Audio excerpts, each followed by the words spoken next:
Warning: viewer discretion is advised.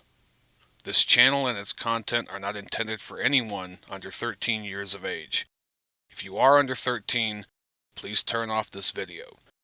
The following may contain material not suited for viewers under 13, such as coarse and suggestive language, tobacco, drug and/or alcohol references, simulated/fantasy violence, and adult situations. Additionally, this channel and its contents are not intended to be a replacement for proper parenting. Don't allow viewing habits to interfere with personal responsibilities and relationships. Constructive criticism is encouraged, making for better content. Jokes are jokes, albeit immature ones. Please watch responsibly. Thank you. It's colossal, it's stupendous, it's conspicuously incredible!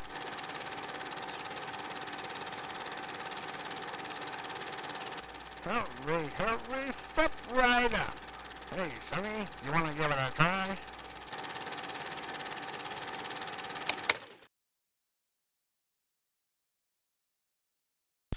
Hello everyone, and welcome back to another edition of Conspicuously Incredible Gaming.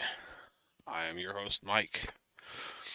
So this is going to be number 20 of Samon Naito Swordcraft Story, and we've done a run back into Labyrinth to go get old crazy Sanri and see what the hell happened to her.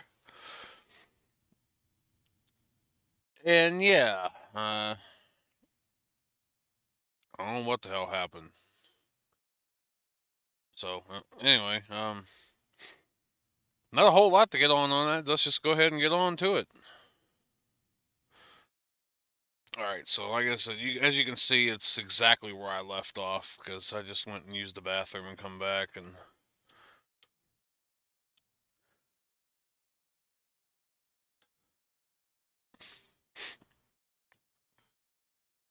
so she's supposed to be down in this hole somewhere here. Let me turn on the there, because that always helps.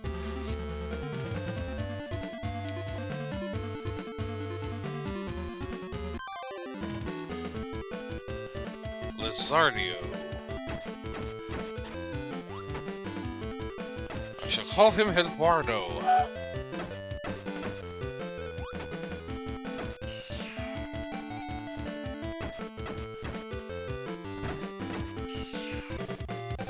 That punch landed a little short there, didn't it?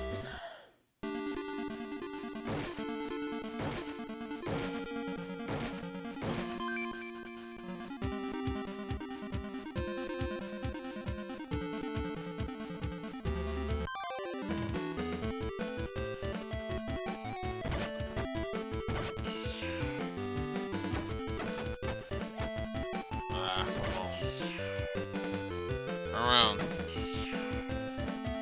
It's bad slime. That's bad slime.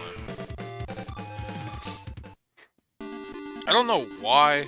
It's just the way my crazy brain works. In between. Oh, no secret passage there.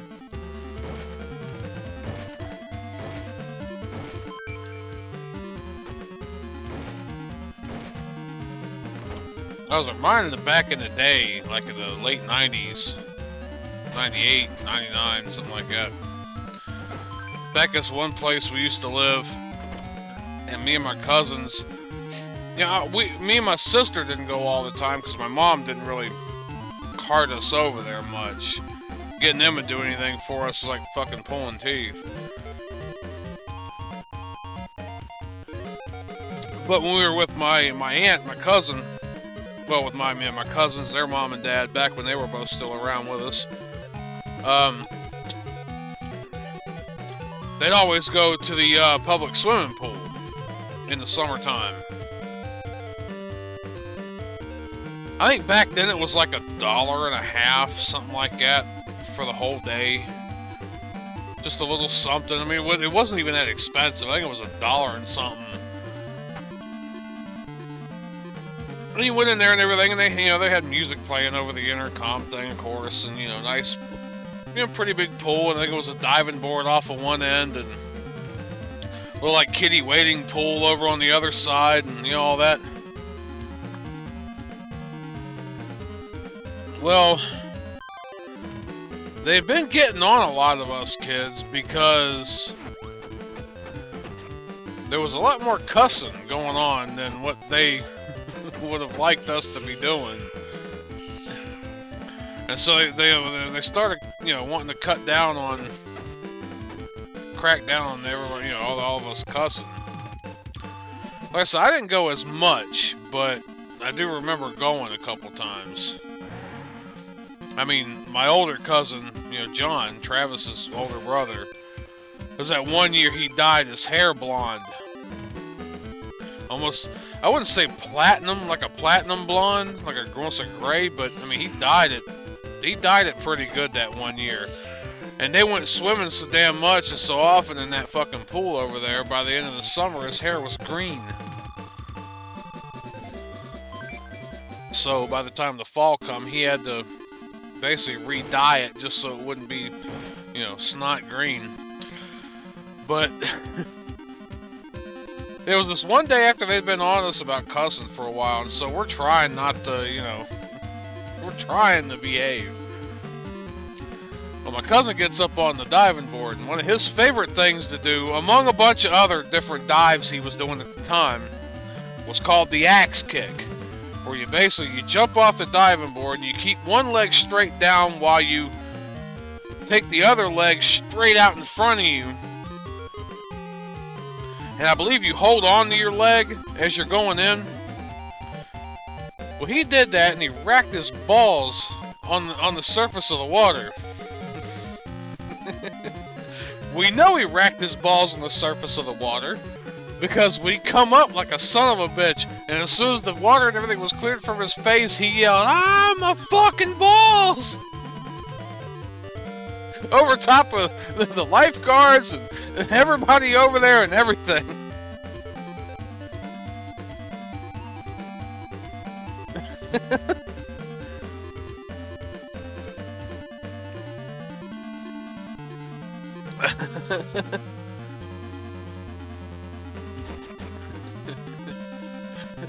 It was just at that point he didn't care. He was gonna rack his nuts on the top of the water. Okay, so I done been here. Ah shit, dead end.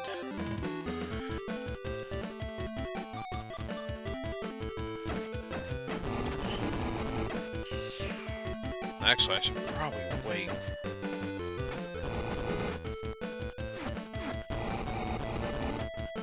Alright, fine.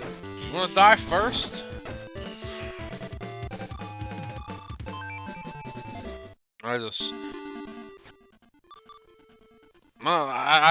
I've told so many damn stories on here, I can't fucking remember them, so I'm gonna tell this one again just because.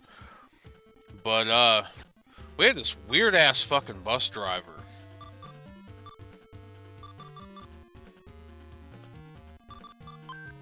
Don't...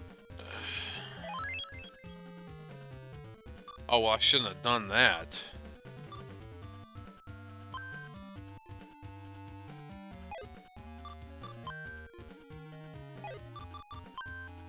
Well, it'll help me level up. That's not what I wanted to use.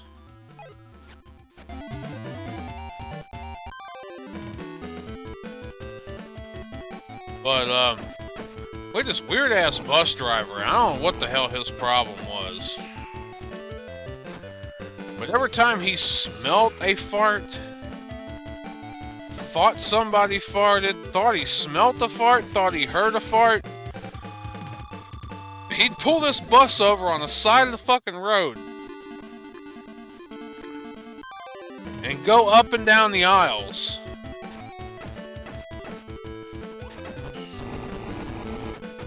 Sniffing in each seat to see if he could find what kid farted.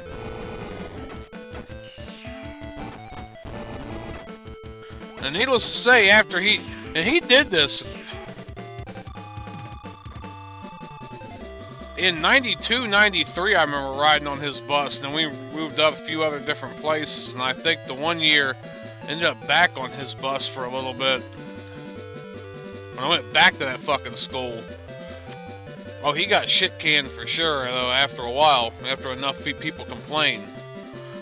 I even complained to my mom. My mom acted like, you know, like it wasn't a big deal. Well, just rip off a fart in his face and tell him, is this what you're looking for? It's like, Mom, you should be calling the damn school board and, you know, whoever the hell, the fucking Department of School, whatever the fuck, you know, employs them damn bus drivers. The dude should not be stopping the bus to try to sniff fucking little kids' farts.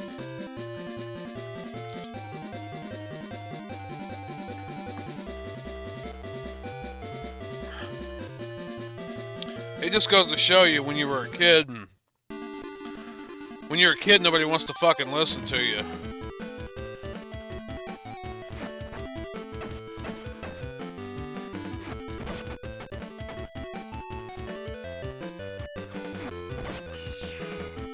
It's fucked up that a lot of the instances of child abuse and all that go ignored because people don't want to listen to the fucking kids.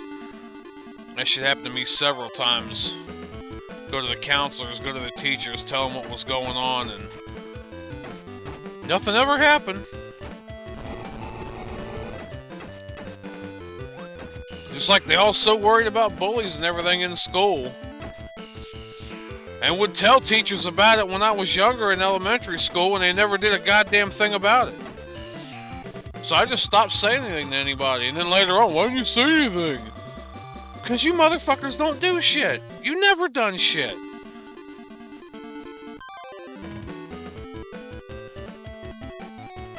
But back, I mean, so he was doing this shit one day, stopped the bus and everything, and on the bus at the time, there's a friend of my grandparents lived down the road. We called the dude Big Daddy Henry. He was probably, you know, he was bigger than my grandpa, almost twice as big as, you know, fat, and he was even a couple inches taller than my grandpa, too. Wore the same, you know, overalls and all that. They lived in this old, like, one-room schoolhouse on the top of a hill. But he always called him Big Daddy Henry. Well, his son, Andy, was old enough to work. I can't remember if he was a junior or a senior that year, but he was old enough to work. And so that's what the boy had been doing, was about every day after work, come home, maybe get a shower and grab a bite to eat. He'd be off, you know, working somewhere a little bit. And then, he'd be off somewhere working somewhere, and then... Damn it. What the fuck am I doing? And then, you know...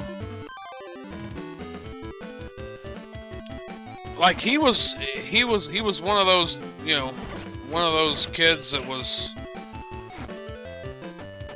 a prime example of what kids should be, you know, trying to get jobs, trying to work, trying to, you know, I know he had like a Walkman and all this other stuff and CD player on him, which, you know, not a lot of us had a lot of that on. I had a cassette player at that point in time. My aunt bought me, but which I think he did too. But I think he had like CD. He had a bunch of other shit too, and I think he was one of us, the first of us, you know, the only people in the school, maybe one or two others, to even have a cell phone on him at the time, and I think that's because he paid for it. But then again, you know, he was more, you know, country, so it was kind of like, what do I need a freaking cell phone for? You know, I'll build a fire and send smoke signals. What the fuck are you talking about? But dude was funny as fuck. I remember him only a little bit, but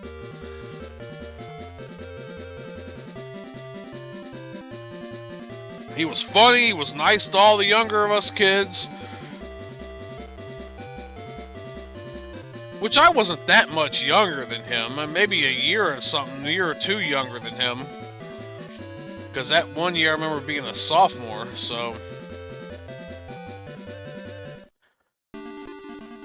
This bus driver stopped the fucking bus, and this dude started getting pissed. Because it was already a 45-minute to almost an hour ride from school to the house. This was not a fun bus ride. It was actually longer than that once you were in the high school, because then you had to go over and pick up the middle school kids, or the elementary school kids, then you had to pick up the middle school kids. You know, then you had to ride all the way where we lived, we were all the way 7, 8 some miles out of town. And if we had to go drop the kids off that lived on up on Umberger Road, that was another, you know, like 20 minutes or whatever. You know, what was, you know, was included in the trip. We always loved it when them kids weren't on the bus, because then we'd pass up that road and get home, you know, 20 minutes earlier or more.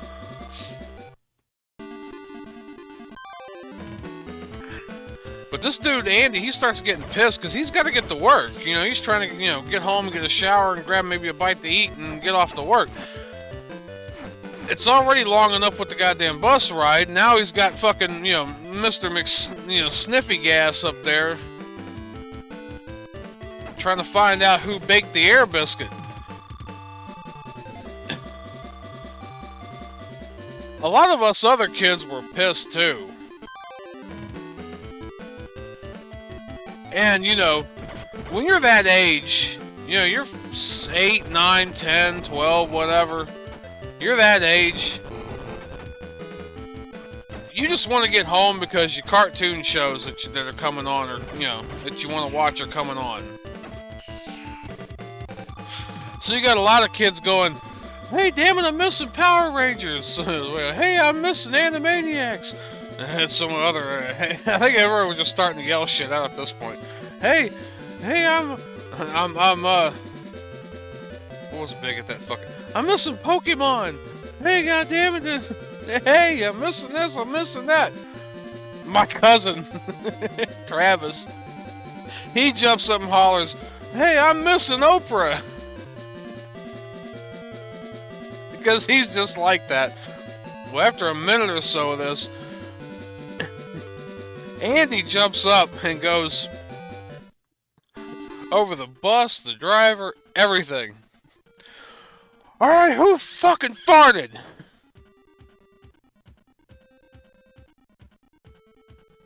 Like, you know, at my age now, it's like, whatever. But I mean, when we were all, you know, 16, 17, 18, not supposed to be cussing in front of the bus driver and over. Alright, who fucking farted?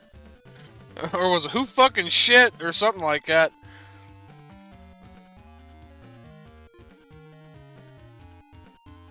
It just, this...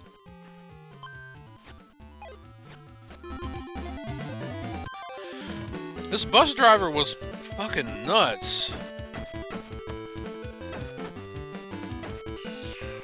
I know it was the next year after that, though. That motherfucker wasn't driving no damn bus anymore.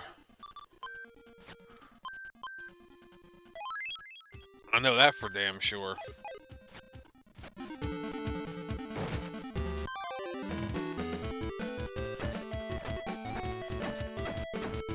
He was...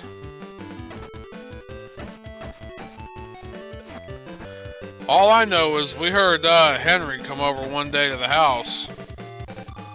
This actually was a long time before then. Before the who fucking farted story.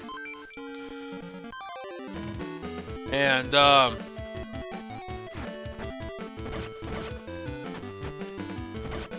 actually had been over to their house one time.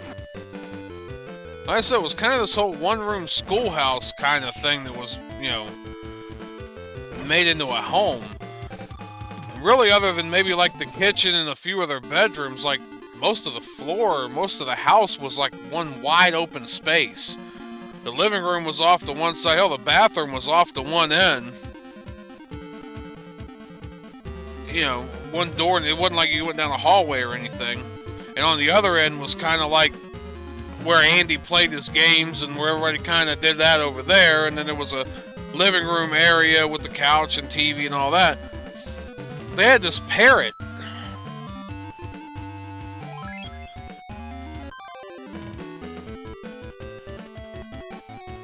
I remember seeing it. It was a beautiful, beautiful bird. I mean, given how long parrots live, I'll bet you that fucker's still alive. Henry passed away 15 some years ago. He passed away not long after the whole who farted incident.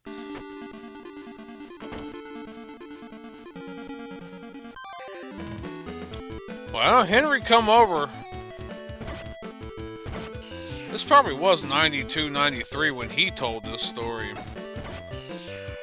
So he got out of the shower, because like I said, the bathroom was right off from where the living room was. Out of like the main room of the whole place. He said he was alone, nobody was there, his wife wasn't there, no kids were there, nothing. So in the shower and he'd come out, didn't have any clothes on. And walked by, and that's right where that parrot cage was, right by the bathroom door. So that parrot reared up and went, "Short! Short! Short!" He goes, "You little motherfucker, I'll show you, Short." Me and Travis to this day, like, we know Andy had to have taught that damn bird that. He walked out of there, yeah. Short! Short!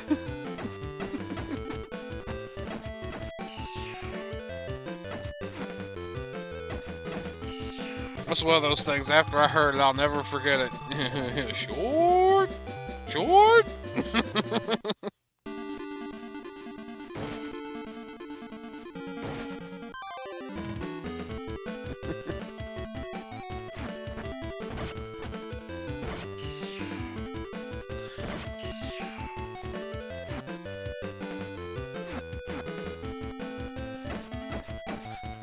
Actually, Andy was the one that I got the original, I think it was the original Teenage Mutant Ninja Turtles game off of. It may have been that one. But I know that,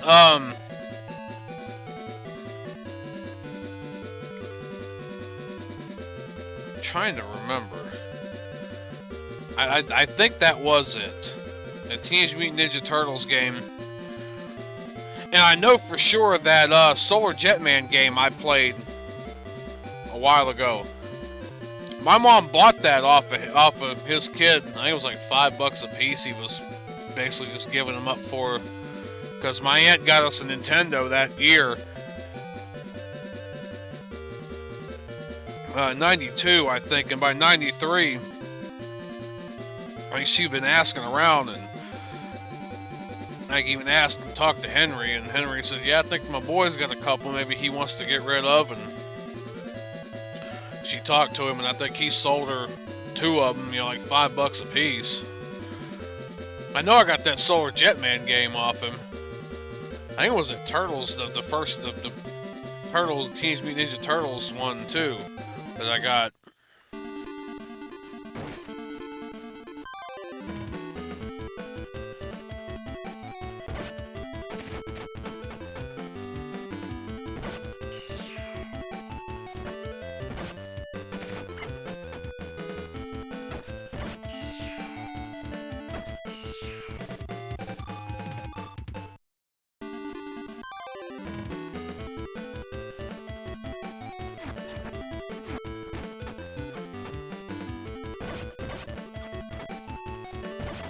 There's one I gotta play, but I might play it and keep it back kind of in the background until I figure out whether or not the emulation's actually gonna work on it or not anymore. But the very first game I ever owned was a game called The Mutant Virus. It was, had a story and everything, but it was loosely based on Conway's Game of Life.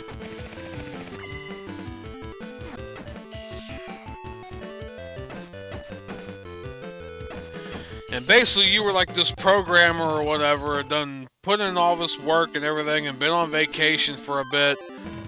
And then some hacker come in and start screwing with the computer systems of this futuristic whatever city, world type deal. So what ends up happening, good. Thank goodness.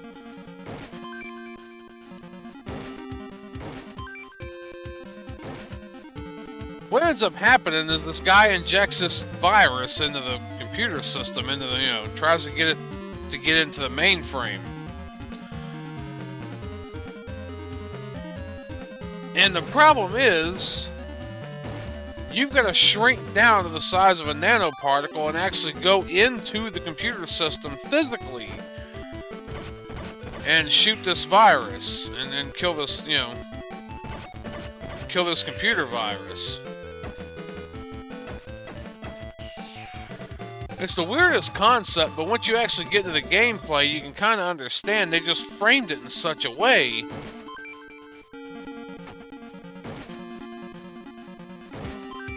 that was just so, you know, out there. But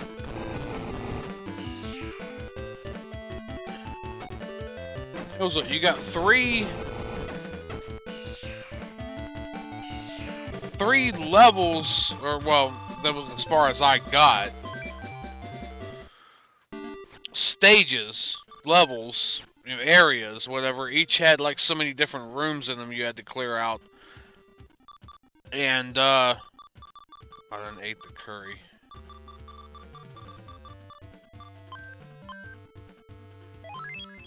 And as a kid, I could never get past that second level. And there were certain items and pickups and everything in there that I didn't know what the hell they did until later. I had to actually start looking up the manuals and all this shit to figure out, you know, what this shit did.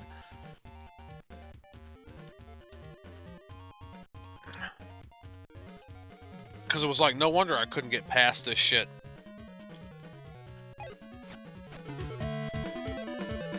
Well, so I get to the next level that I hadn't been able to beat yet. And with some save state and, you know, hoop-de-doo, I beat that third level.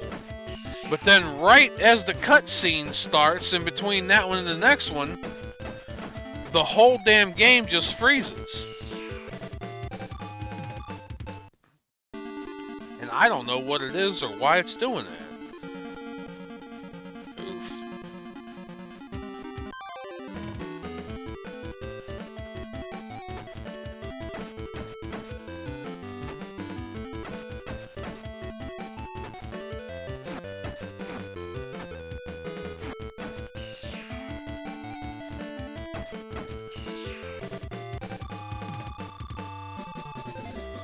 So, I mean...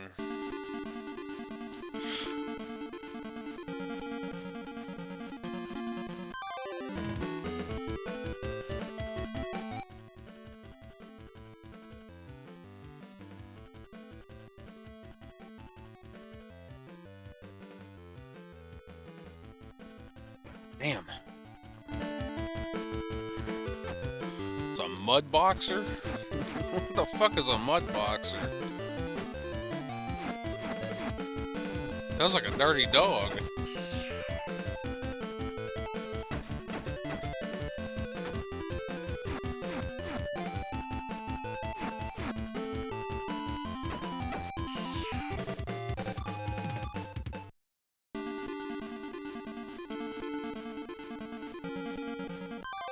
I mean, I know that's the way back down to the next floor, but...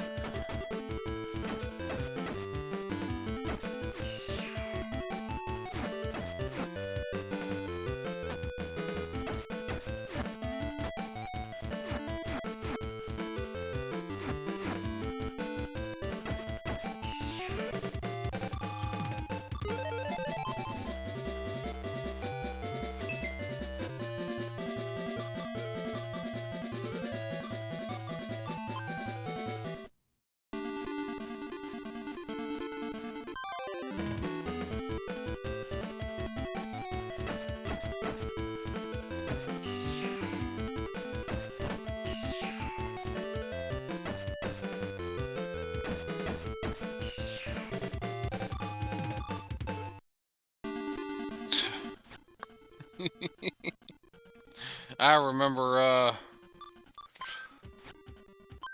cousin telling me years ago, John.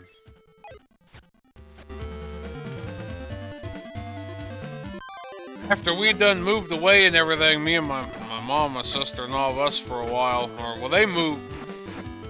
Well, actually, what was funny was that same year all that shit was going down and everything, you know, with the pool and all that. I think we were living with my grandparents, or maybe that was the summer before that, but I know we were living with our grandparents for about 9 months or so. From about, August to about June the next year. So it could have even been like 10 months, but...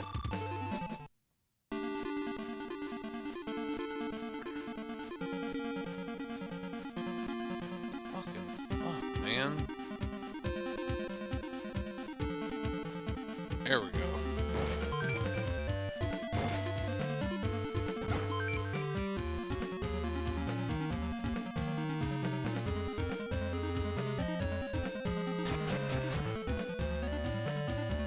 Already been there. I mean,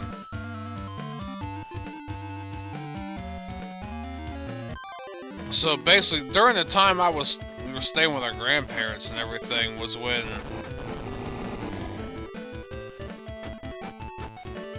John and Travis had moved. You know, and their family done moved away from where we were at, from that area. And the only reason why they moved to that area was, I think, to help out, you know, my grandparents, one, but not quite so much. But I guess they had to leave where they were at, and he kind of figured maybe he'd try something out. And the trucking company he had worked with had a terminal over close to where we live, you know, where they wanted to move to. So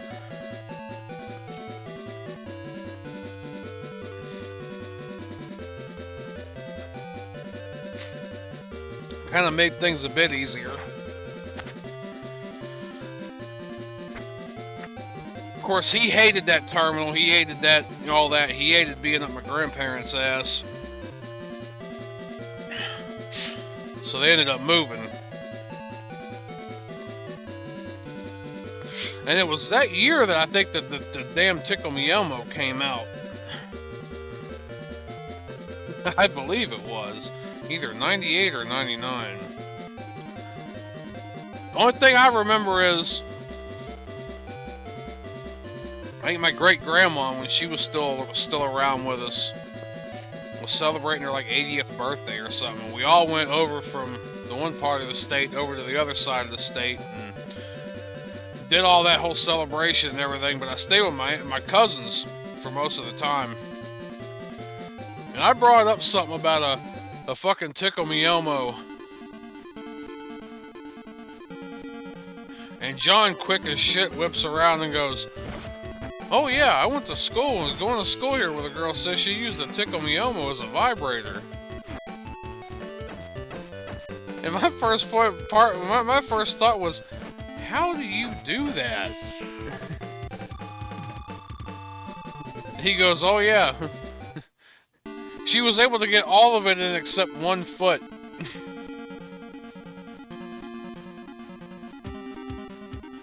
I'm like, what?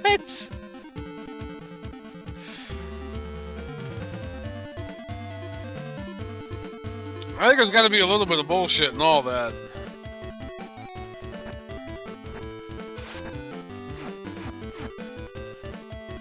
And I'm sitting over here trying to imagine the girl laying there, no clothes on, you know, naked, all of her clothes off, with an Elmo foot sticking out.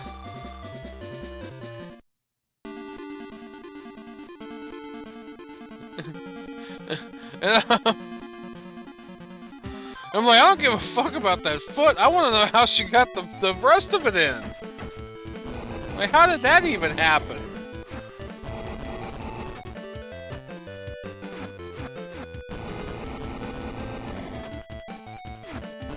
I think there was a little bit of an embellishment in the story going on here.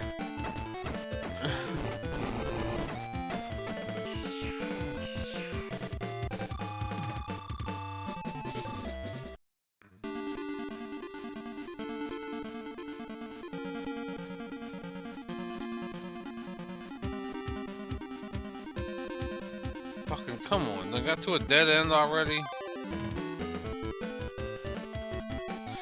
Over here talking about a damn Tickle Me Elmo. Done lost my damn way around this frickin' place.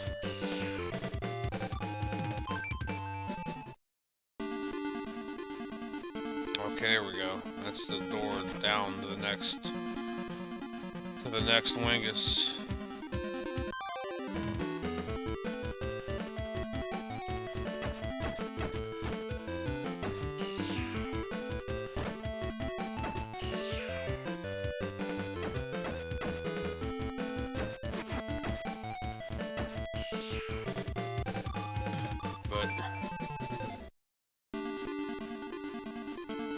Yeah, I'm just was still stuck on the whole.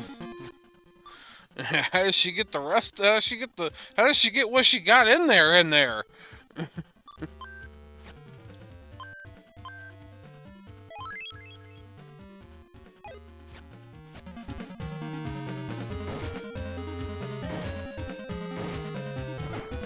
Like, I wasn't no master of anatomy.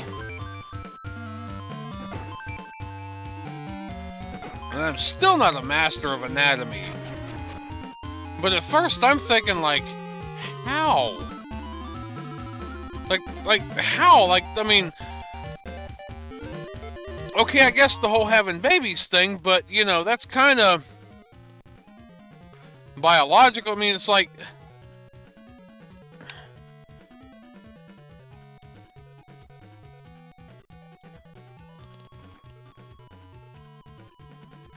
If any of you guys have ever had a,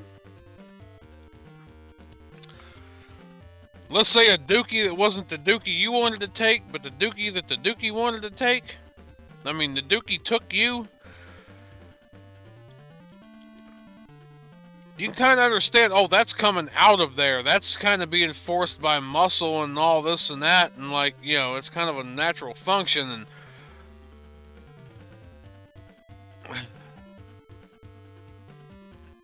I ain't gonna lie, I'm not a religious person, but I've had sometimes where after it was all said and done, I had to pray to Jesus. I couldn't imagine something going the other way. I mean, a Tickle Me Elmo, the body's gotta be, you know, like the size of a small melon. Going the opposite direction that it shouldn't be, and not to mention all the stuffing and the hair and the fur and the...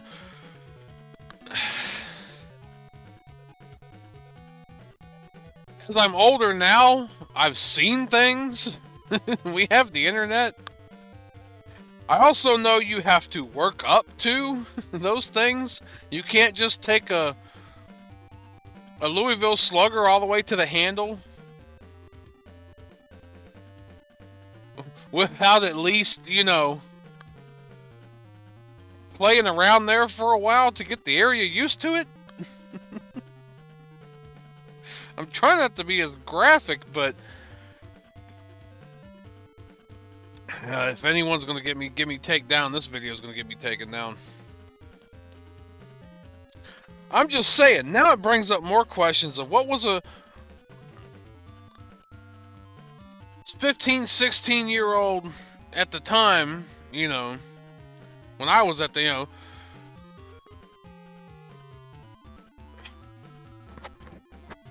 when people report losing their virginity at 11, 12, 13, like, I guess it doesn't fucking surprise me. But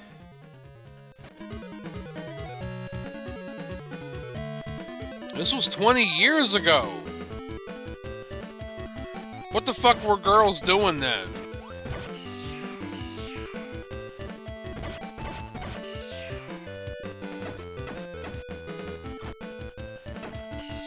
I'm sorry, when I was 12, 13, 14, I was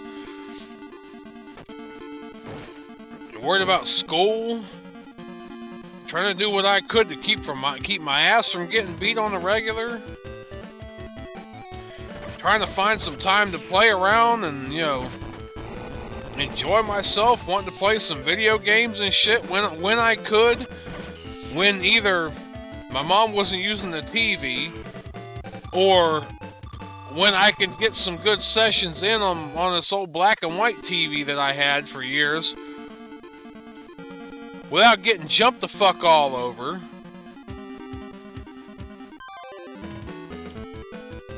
Or, playing games on the computer I had, or trying to do other stuff like listen to music and just kind of, I was too busy being a kid to train my to take a whole Tickle Me Elmo. Like,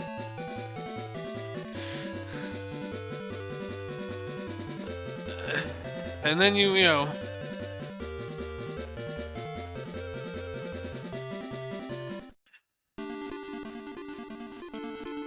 if any of you of any age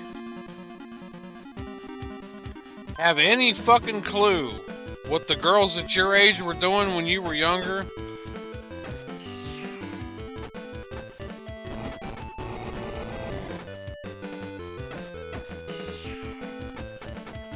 you wouldn't know what to do with you wouldn't know what to think.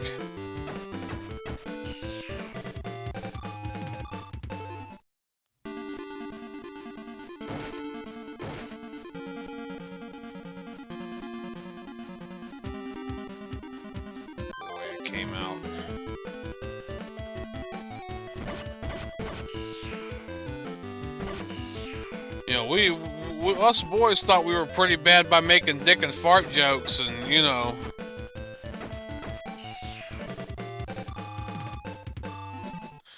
setting off chemical noisemaker bombs and shitters and taking a shit off of fucking oil tanks and stuff. We thought we were pretty bad then. Like, you just know some of the shit that fucking girls are up to at that age.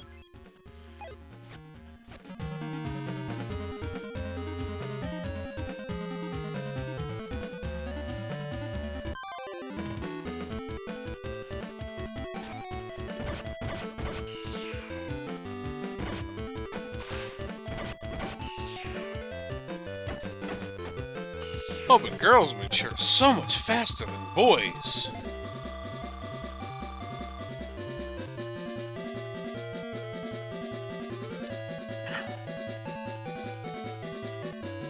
I don't think I would consider carnal knowledge as maturity, to be fucking honest with you.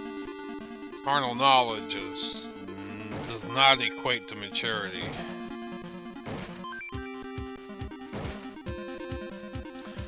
My sister used to try to tell me this shit, you know, upwards of 10 plus years ago. You just need to know how the real world works. You don't know how the real world, you don't know how it is on the streets. And I'm just trying to work a job and hold down an apartment and trying to keep my car, when I had one, for fucking springing apart like the goddamn one on the fucking the Bluesmobile on fucking the Blues Brothers. When they rode that bitch so hard and they pulled up on the curb and it just started springing the fuck apart. I'm just trying my damnedest to keep that from happening. Keep myself fed and, you know, keep the lights on and keep a roof over my head and try to maintain my job and try to have some fun in between, you know, playing some video games and shit. And Shiver telling me how she's, you know,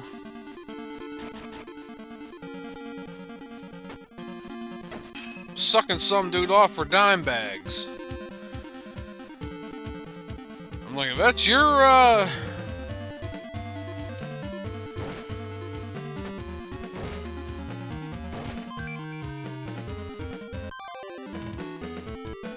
that's your notion of how the real world works, and that's how you get along in it. I guess it's how you get along in it, but that's not how I see it. And that has, you know,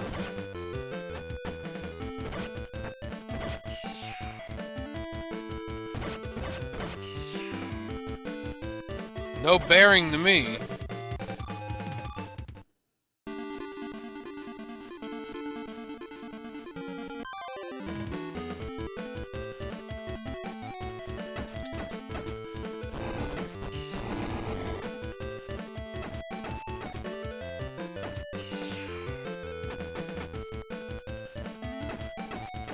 It's like another friend of mine that I had talking about, you know, you need to learn how the real world works. I'm like, what? All I see you doing is fucking over people. What, you fucking over people before they can fuck you over? Like, everybody's just purely out to screw one another over. Like, I get keeping an eye on yourself and the other people around you, making sure you don't get taken advantage of. But he was like one of these people, like, offensively just assuming everybody was going to screw him over and in turn screwing everybody else over. You know, I guess in defense. I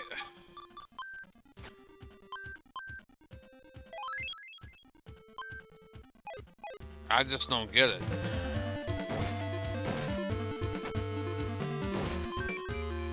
Even the people he supposedly trusted, he'd still screw them over.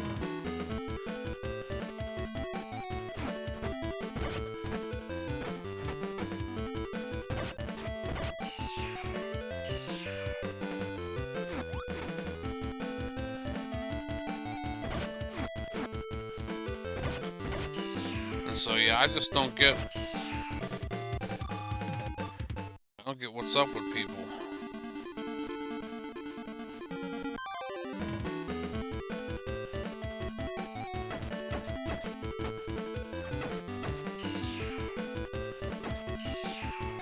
I say I had a friend because, like, I basically had to move because I had to move. And so I told him, you know, what all this and that. I mean, there was a lot of shit going on beforehand.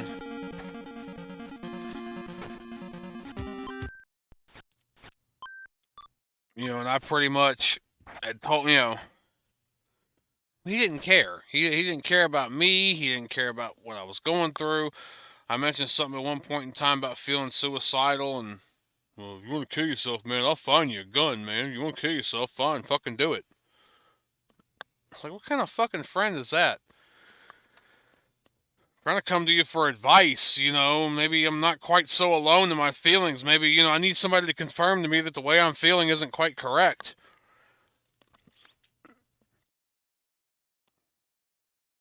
Oh, man, if you want to kill yourself, man, I'll find you a gun. I'm fucking go do that right now. Man, what an asshole. Borrowing my car. I'm getting into, you know, accidents. So they weren't major accidents. But, you know, he slid it off into a shallow ditch once and had to get it pulled out. And it didn't really do no damage to the car because that car was a fucking tank.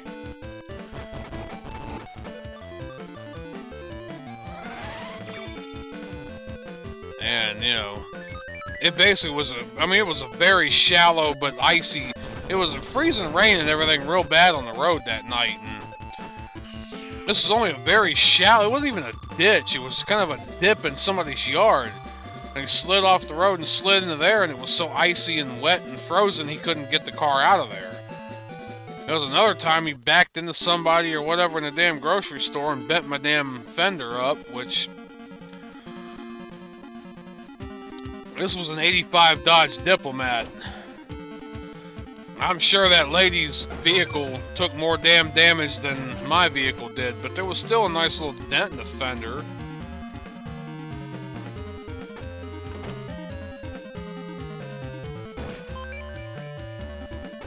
Because he couldn't stop driving all fucked up and, you know, on pills or drunk as shit or both or...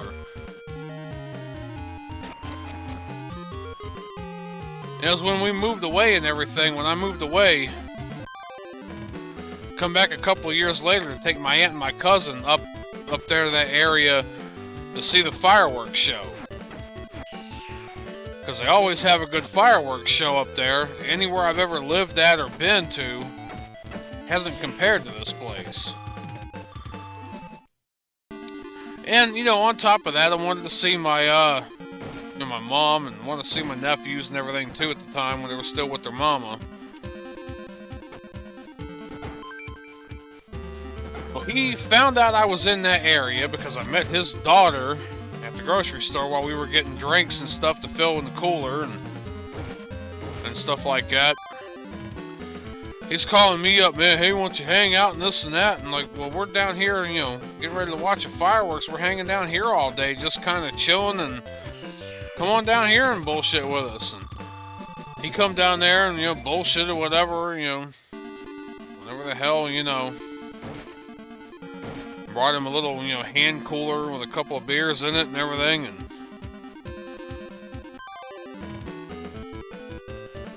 then just as the sun was going down, just before the fireworks started, he was talking all this shit about wanting to ride home. I'm like, you can't wait till the fireworks end? That's why we, you know, me and my cousin and my aunt, that's why we come down here. This was it. This was the main reason why we come down here. No, man, I gotta get home right now, man. You can't wait? Like, well, I'm sorry, dude. Oh, well, you know, you pull out of that space or whatever, you know, I told him. With that area being the way it was, if I pulled out of that parking space I was in, I wasn't getting that parking space back. That's just the way that area was. Oh, what if your cousin stands in that space until you come back? Motherfuckers around here ain't gonna deal with that shit. They're gonna tell you to move, they're gonna run your ass over. That was it. I'm like, no, the thing is, I'm not doing that. I come down here and come here all the way.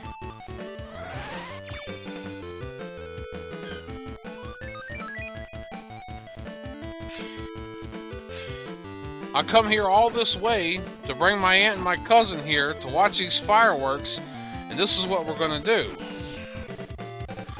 I mean, he just fucking, like, acted like a fucking petulant little child. I know what it was. He wasn't fucking smart enough to bring any more fucking pills with him, because he's still fucking popping pills. He wasn't smart enough to bring that shit with him. So when he started coming down, he wanted to hurry up and run home real quick to get his shit.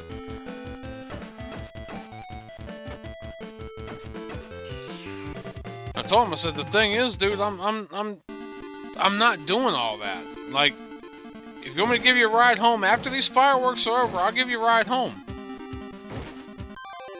I'll even drop my aunt and my cousin off at the hotel and come back over here and dick around with you for a couple hours, you know, if you want, whatever. He was just not willing to give that, you know, any kind of thought. Man, it's just fucked up you do that. Like, dude, I'm sorry. Like, I've got other plans. Yeah, man, you are fucking sorry. So he walked his ass the fuck home. He left the cooler full of beer that he had. Which, I mean, I say cooler, it was like one of them bigger Coleman, like, lunch boxes. So he may have had like a 6er or maybe 8 beers in it. He probably had like a 6er, you know, what was left of a 2 6ers he probably drank. He probably had like 8 of them in there with some ice, maybe. It was just a, you know, it was a bigger hand cooler, but, you know, it wasn't like, you know, 2 men, one had to get on one had to get on the other side.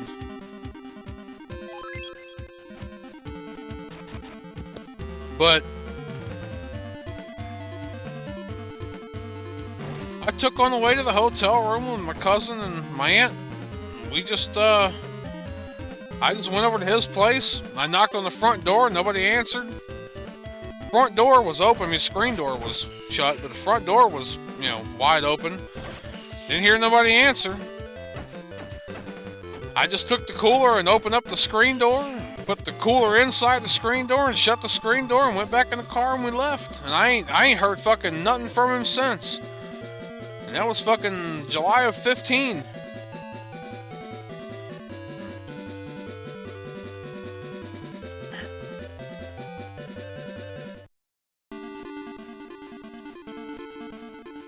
So you want to act like an asshole? Like I said, my aunt was dealing with a lot of shit at the time. She could, you know, her ability to move around was severely hampered. I mean, you know, partly because of age, but partly because of how she treated herself. And we got there early in the morning, early ass in the fucking morning, so we could sit up there in that pavilion with that, you know, with the car and everything parked, so we could sit there all day, you know, eating fair food or doing whatever, you know, having the drinks out of the cooler, sitting and watching stuff, listening to the music that was being played. We even had other family that lived in that area at the time. You know, they were making their way down there, stopped in to see us, and it's like my whole thing was, we done made this trip all the way up here. We done set up so we can see this shit. I'm not leaving. I'm not fucking all of my plans up today because you want to run back home and grab a couple more pills. Which was what it was. Like, the thing is, you know, you should have brought a couple of them in a fucking in a cigarette cellophane or something with you, or in the back of your cigarette pack or something. If you were that fucking worried about being out that long, you were gonna come down and needed to go home.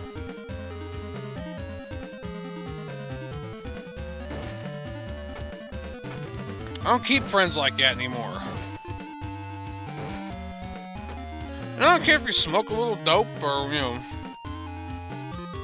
whatever. If it wasn't for me having to worry about my job and everything, I probably would still be smoking dope. And probably would have never picked up the alcohol and everything, but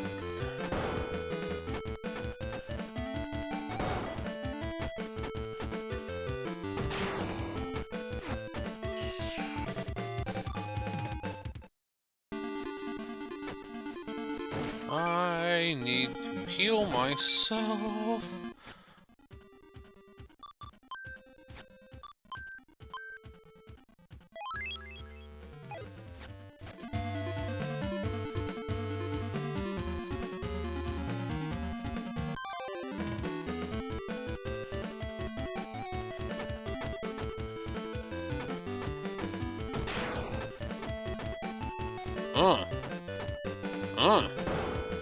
Oh, he's still... I got hit once.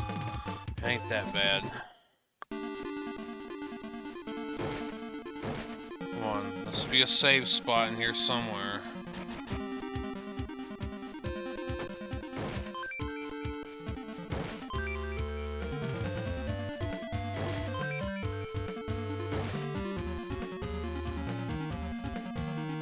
God damn, we're way down the fucking here.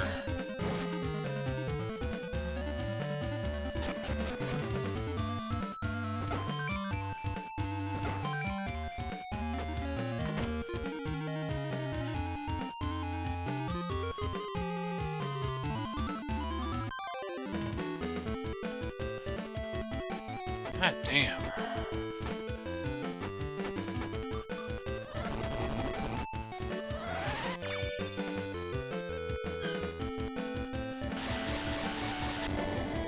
Well, that hurt your butt liquor.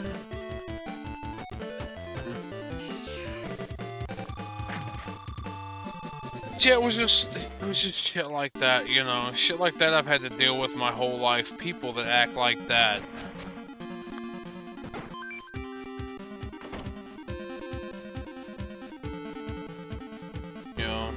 my mom and all the people she hung out with.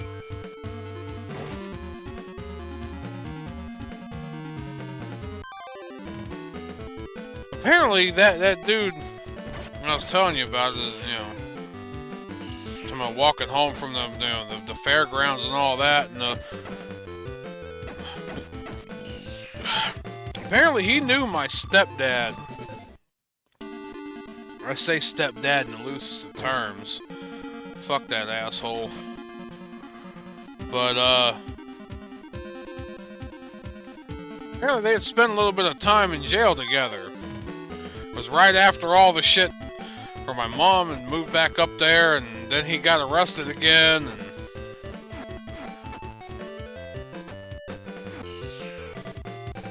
he was bragging about, you know, beating us kids and doing all this and doing all that, and half everybody in there wanted to beat his ass, which, you know, they should have, but I hear that fucking dude's dead by now. I've heard rumors. I haven't seen anything definitive, anything concrete yet, but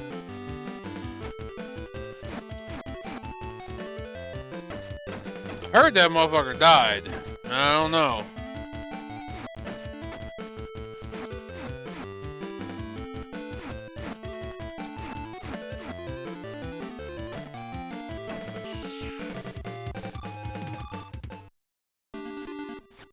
Let's see,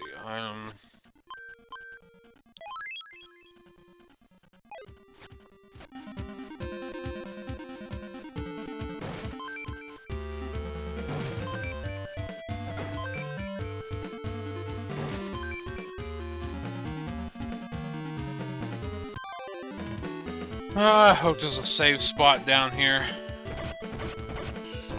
because I'm ready to save it.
I don't even have to run back and do all that again.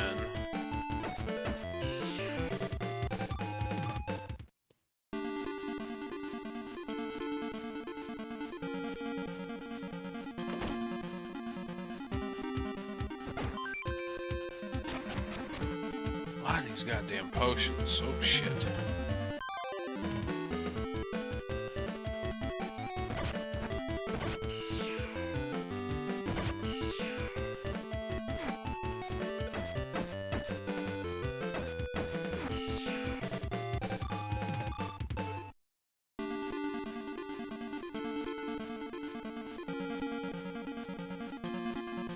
There's another spot up here with a door in it.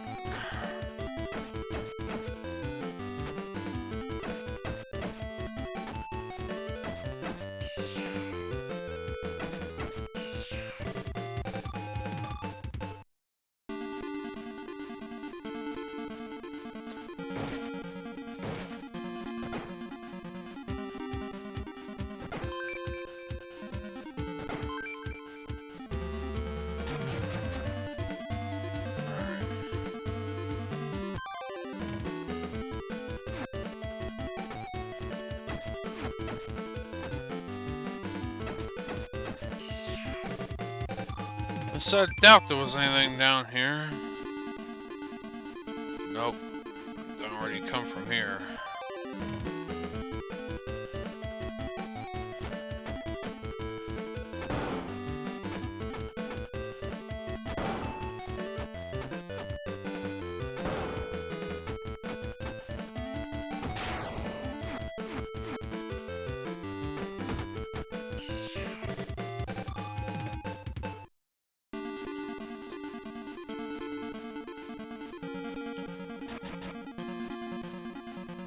Alright.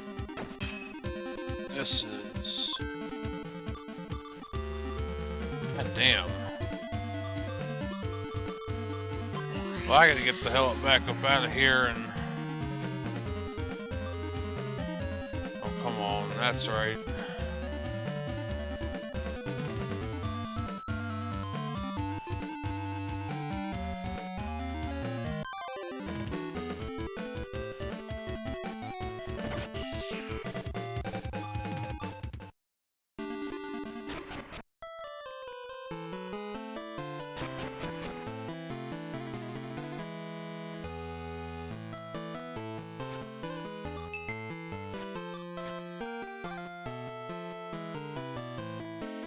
So I gotta go save this.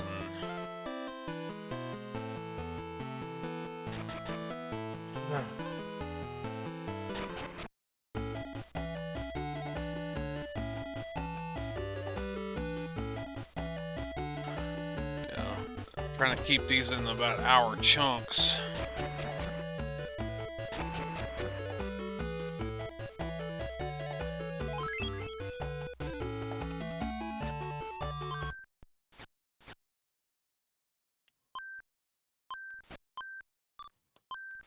Alrighty.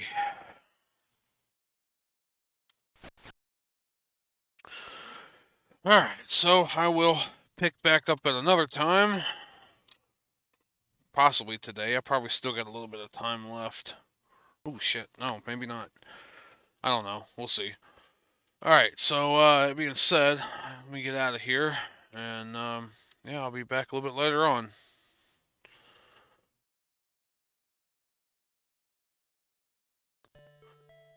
This has been Conspicuously Incredible Gaming with your host, Mike. If you like this content, give it a thumbs up, like, subscribe, share with your friends, do all the things. It really helps. Also, check out the links below for all the other places that I stream on when I do stream. And the other places that I'm kind of putting archives and different stuff on when I get that up. Streamlabs, you like to donate $1 or $2. Patreon, which I really haven't done anything with, and I should. There's links below for all the other people that have helped contribute and do things over the past couple years for my channel. And there's also Discord. You can join that too. That's a nice place to hang out. So anyway, that being said, thank you all for watching. Take care and have a good 4. Conspicuously Incredible Gaming is a Conspicuously Incredible production. ConspicuouslyIncredible.com